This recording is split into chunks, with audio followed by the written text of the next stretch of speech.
Oke, siap.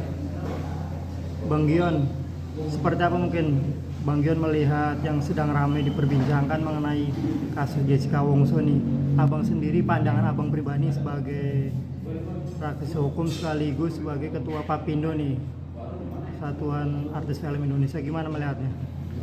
Ya, kita bicara masalah hukum dulu ya, bahwa kasus Jessica Wongso ini kan sudah mempunyai proses hukum yang ingkrah atau tetap, yang artinya sudah dijalaninya proses-proses hukum yang selama sudah putusan hukum kalau salah 20 tahun, sedang menjalani 7 tahun. Ketika persoalannya sekarang adalah diangkat di dalam film dokumenter. Nah, film ini kan merupakan suatu peristiwa dan fakta yang ada pernah terjadi. Jadi dokumenter adalah suatu film peristiwa yang sudah terjadi. Nah, film-film yang peristiwa yang fakta ini beda dengan film-film yang lain genrenya. Maka persoalannya adalah sekarang kasus-kasus yang pernah terjadi yang sudah adanya putusan hukum yang sekarang ini, seharusnya film tersebut tidak bisa menjadi salah satu bagian untuk perdebatan atau bagian dari pendapat hukum, karena putusannya sudah ingkrah. Persoalan sekarang ini kan kontennya dibangun lagi kan dengan secara film itu kan. Nah, ketika konten itu dibangun lagi, maka pendapat-pendapat itu lahir, pendapat hukum, pendapat seorang saksi, atau peristiwa hukumnya dilahirkan kembali pada saat kejadian. Nah, akhirnya apakah ini akan menjadi polemik? Bisa saja terjadi. Nah, saya sebagai seorang produser film sah-sah aja membuat film dokumenter ini, tetapi kita tahu akan terjadi efek domino apa yang akan terjadi nanti. Gitu. Bang, kalau melihat filmnya sendiri, abang melihatnya apa pesan yang disampaikan dari film dokumenter ini sehingga begitu dahsyat nih diterima oleh masyarakat Indonesia? Saya rasa gini, kalau ketika kita melihat film tadi kan ada beberapa secara konsep dan konten. Konsep film ini sebenarnya sudah memenuhi standar film memang untuk dokumenter. Tetapi ada konten-konten yang konsepnya mungkin akan menjadi satu-satu pendapat yang secara ambigu, pendapat menjadi pertanyaan, pendapat menjadi persoalan, apakah terjadinya peristiwa hukum, terjadinya adanya peristiwa pidana itu seperti itu. Lalu kalau kita lihat korelasi hukumnya juga akan dikait-kaitkan. Nah, ini akan membangkitkan suatu boleh dibilang peristiwa-peristiwa hukum yang lalu akan mungkin dimunculkan kembali, lalu akan dikonfrontir dengan para pelaku hukumnya. Arti pelaku hukum itu penegak hukum, baik pengacara, jaksa, hakim dan sebagainya, ya kan, gitu ya.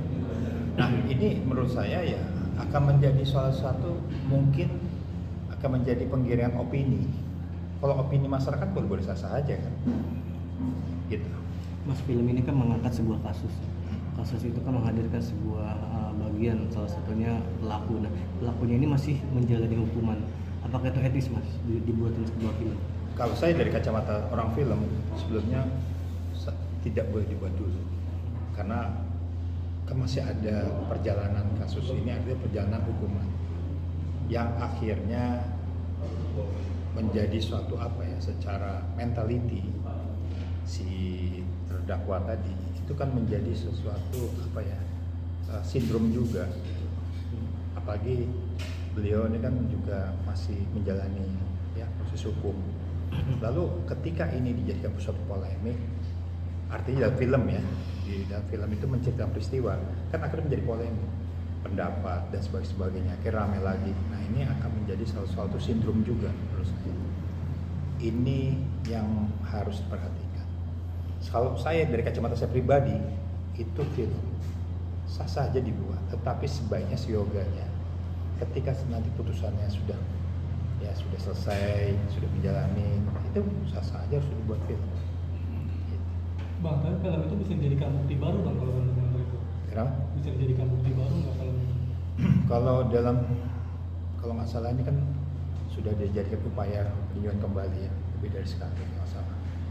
Saya rasa tidak ya, tapi akan menjadi pendapat hukum. Pendapat hukum itu masing-masing bisa, kecuali menemukan novum yang luar biasa.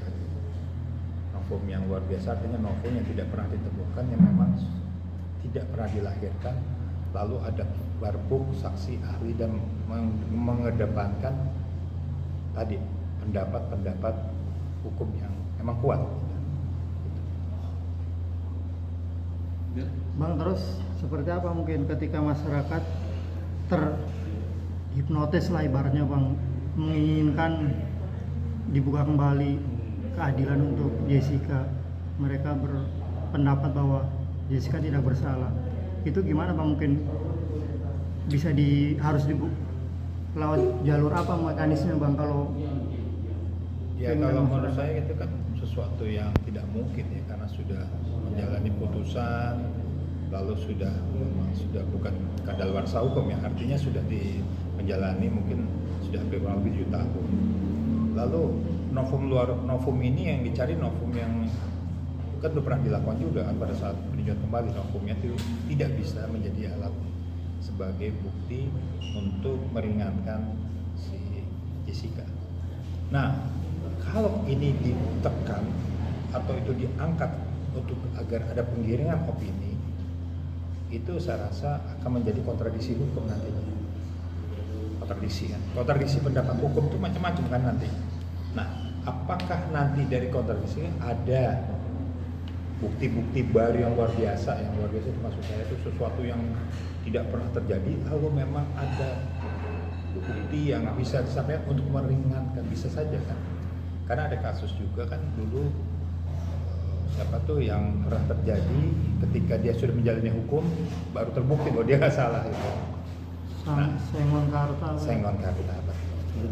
Nah, kasus Sengon Karta itu kan sudah ada juga bukti bahwa ketika dia perjalanan putusan hukum sudah dijalani tapi dia bersalah. Artinya ini bukan tidak mungkin bisa dilahirkan seperti itu.